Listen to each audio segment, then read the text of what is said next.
Un jour, alors que Gecko, Chips et moi, Chips, mon petit Gecko, alors qu'un jour on se promenait sur les rivages d'une rivière, et que plus tard on a été au bord de la mer, une femme tout à fait charmante est arrivée, et m'a proposé quelque chose quand je me suis assis juste à côté de la mer. Je me suis assis juste à côté de la mer et cette femme s'est rapprochée, me proposant quelque chose. Je l'ai regardée et elle m'a dit « Tu sais comment les rivières et la mer sont apparues ?» Je l'ai regardée et je lui ai dit au commencement, je crois, dans la Bible. Quand j'ai répondu ça, elle s'est mise à rigoler. Et elle m'a dit non. Posant son verre sur le sable, elle m'a dit non, elle a rigolé. Et elle m'a raconté la légende d'une femme qui avait perdu son enfant.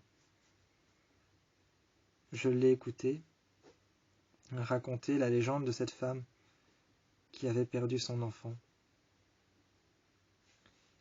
Ensuite, elle me racontait cette légende. Elle m'a dit, un jour, lorsque la terre était toujours fertile, mais que personne n'y habitait, un dieu et une déesse ont inventé un lieu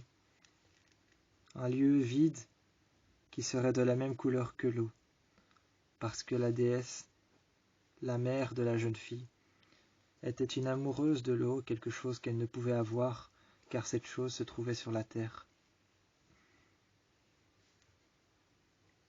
Elle me racontait ça, que cette femme était tombée amoureuse de l'eau, et on avait évoqué donc une passion, mais qu'elle ne pouvait pas l'avoir, car elle n'était que sur la terre.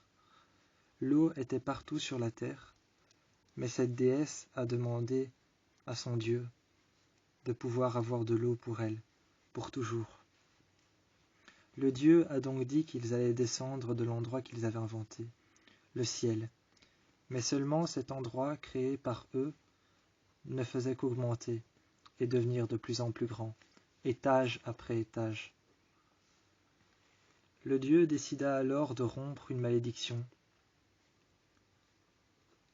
et tout s'arrêta de grandir. Il décida de rompre la malédiction de leur invention. Car bien avant ça, oui, bien avant ça, ils avaient inventé un endroit appelé ciel. Un endroit qui serait haut, très haut, encore plus haut qu'ils ne le pensent ou qu'ils ne peuvent l'imaginer. Et un homme est apparu un jour. Cet homme avait pris une échelle tellement grande qu'il avait grimpé dans le ciel. En haut de son échelle, il s'était arrêté, avait parlé avec un dieu, et ce dieu était descendu, laissant une malédiction sur 3 étages vides.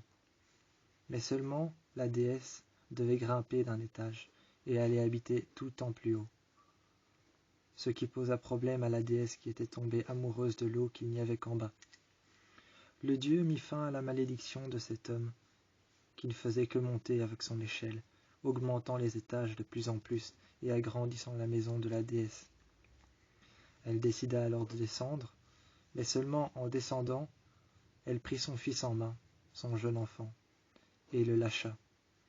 La chute fut fatale et elle perdit son enfant. Folle de rage et de haine,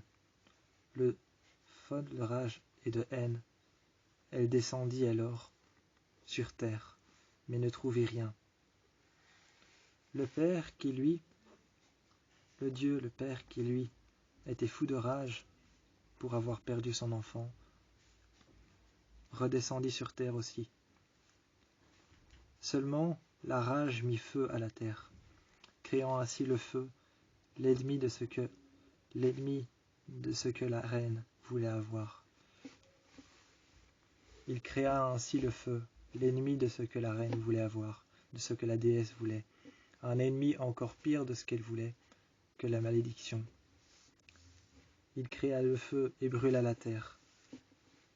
À ce moment-là, la déesse était remontée en haut La déesse était donc remontée en haut, tout en haut de la malédiction, fâchée contre la personne qui avait brûlé ça, fâchée contre la personne qui avait brûlé les eaux, fâchée contre la personne qui avait brûlé la terre. Elle remonta tout en haut, mais triste et éperdument triste d'avoir perdu son enfant. Elle se mit à pleurer, pleurer, et remplissa de nouveau, une deuxième fois la terre, d'eau. Et l'eau tomba pendant des jours, des siècles, des mois, des années, à ne plus s'en terminer, qu'un jour la terre fut appelée la planète bleue.